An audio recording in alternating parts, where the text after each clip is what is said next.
Last night I announced that I had determined that it was a terrorist activity and made a declaration as such as 9:36 p.m.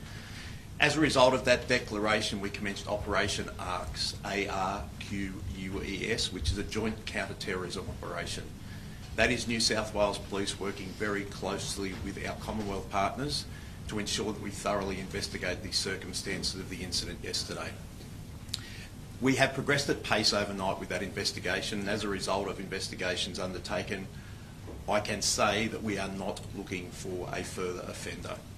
We are satisfied that there were 2 offenders involved in yesterday's incident. One is deceased, the second is in critical but stable condition in hospital at the moment. The offenders are a 50-year-old and 24-year-old male who are father and son. The 50-year-old is deceased. The 24-year-old is currently in hospital at the moment.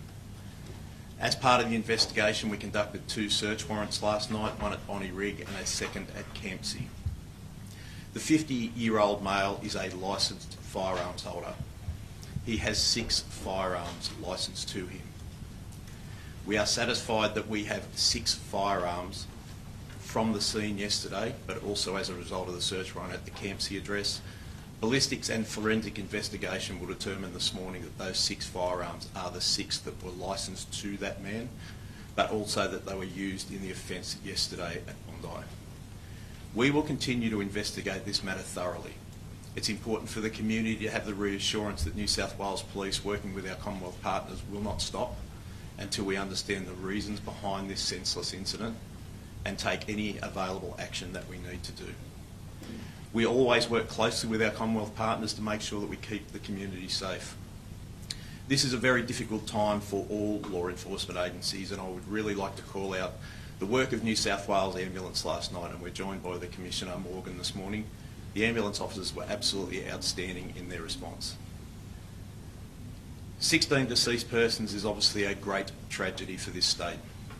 Our thoughts, prayers and love go out to all of the families of the deceased. We pray that those who are injured recover quickly.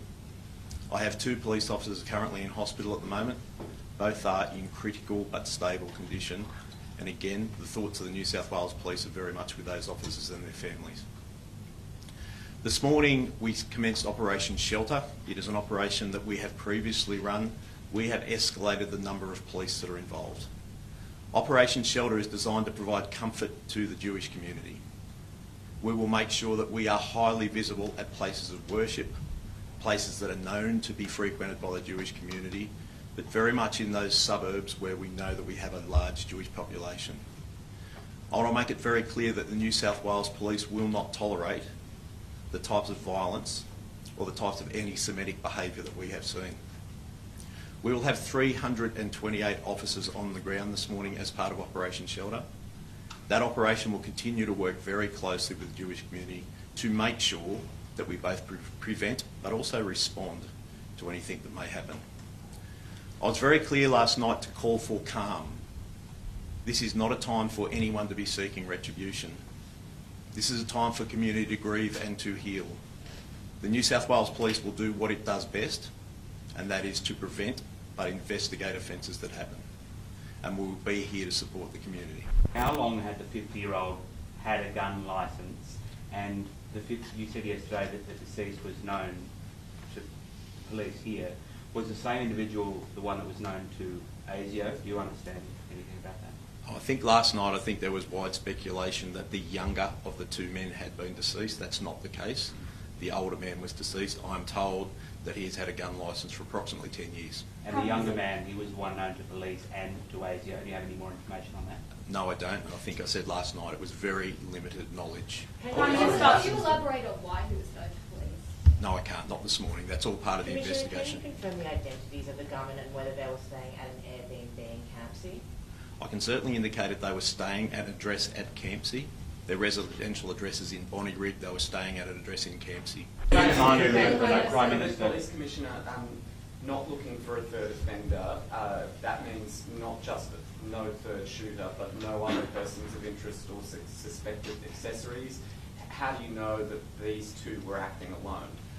What I'm saying is that we will conduct a thorough investigation. If there is any other person that is associated with the two offenders that we believe that was either involved or responsible for what took place, we will take appropriate action. What I'm saying very clearly is that there were two persons involved yesterday.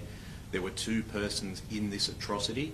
We are not looking for a third person who was involved in yesterday's incident directly. Commissioner, you Was must anyone see arrested this as a for that? failure that this man was able to get a gun licence and that he was not more on the radar of authorities. I think there's actually legislation that governs how people have a firearms licence. So what I've said so far, and I'm not going to go further into it at this stage, there was very little knowledge of either of these men by the authorities. The person was determined to be entitled to have a firearms licence and had a firearms licence. The person had a firearms licence for a number of years for which there were no incident and it was Do you see regulated. that as a failure? I think it's probably premature to be talking about this. When I'm speaking about an investigation, we want to get to the circumstances of everything that occurred yesterday and what led up to it. We are determined to make sure that investigation is thorough. Commissioner, Yeah. why was there so little knowledge of these individuals, particularly the 24-year-old who you didn't know about? I mean, this was a planned attack. Doesn't appear to have been something that spontaneously happened. I think that's really part of the investigation. We want to understand the motive behind these two people. There are many people in the community for which the police have very little knowledge about, and quite rightly so. We want to understand whether these people were further involved in any offences, but we have no history to say that's the case. Have you Commissioner, are there put anything on families social media? cooperating? I think Sorry, can I just... Are there families cooperating? We will be speaking to the families. We have spoken to the families. What we saw yesterday was an act of pure evil, an act of anti-Semitism, an act of terrorism on our shores in an iconic Australian location, Bondi Beach, that is associated with joy, associated with families gathering, associated with celebrations, and it is forever tarnished by what has occurred last evening.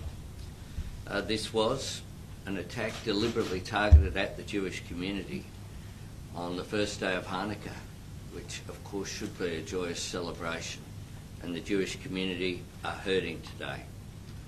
Today, all Australians wrap our arms around them and say, we stand with you. We will do whatever is necessary to stamp out anti-Semitism. It is a scourge and we will eradicate it together. The Australian Federal Police and ASIO are working closely with New South Wales authorities, and the briefing we've just had, we have had the AFP there, and the AFP Commissioner will return to Australia today. We will dedicate every single resource that is required in responding to this. To the brave responders, first responders, including ordinary citizens who acted yesterday, thank you for what you do. People rushing towards danger to show the best of the Australian character. That's who we are, people who stand up for our values. Flags will fly at half-mast across the country today as we pay our respects to all those lost and all those who have been injured. And we conclude by saying that yesterday was indeed a dark day in our nation's history, but we as a nation are stronger than the cowards who did this. I thank world leaders who have reached out, from President Trump, President Macron, Prime Minister Starmer, others right around the world have reached out to Australia at this time, and we thank you for your sympathy and your solidarity with our values. Australia will never submit to division, violence or hatred, and we will come through this together. We refuse to let them divide us as a nation. Benjamin Netanyahu has laid some blame on your feet. What is your response to Netanyahu's comments yesterday that were pretty inflammatory? This is a moment for national unity. This is a moment for Australians to come together. That's precisely what we will be doing. Is it a failure that these men weren't seriously on the radar of our authorities? Look, our authorities do an extraordinary job.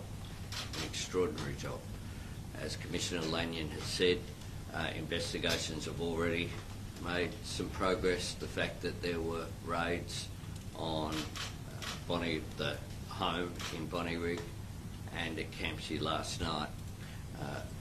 We will continue to provide every resource possible to the AFP and as well to our intelligence and security agencies. Prime Minister. Prime Minister. Jewish Australians have been warning that something like this could have happened. They have been petrified for more than 12 months now. Has your government failed Jewish Australians when their worst nightmare was realised last night? My government will continue to stand with Jewish Australians and continue to stand to stamp out anti-Semitism in all of its forms. We have taken strong action. We'll continue to work with the community. This morning I've already had a discussion with the anti-Semitism envoy, the first one ever appointed in Australia, Gillian Siegel. Last night I spoke with Peter Wertheim and other leaders of the Jewish community. We'll continue to work with them because this is a time where all Australians need to wrap our arms around Jewish Australians. So we stand with them, we stand against anti-Semitism, we will do whatever is necessary to stamp it out. Anti-Semitism is a scourge. It's been around for a long period of time. We need to do whatever we can to stamp it out. Do we need a gun?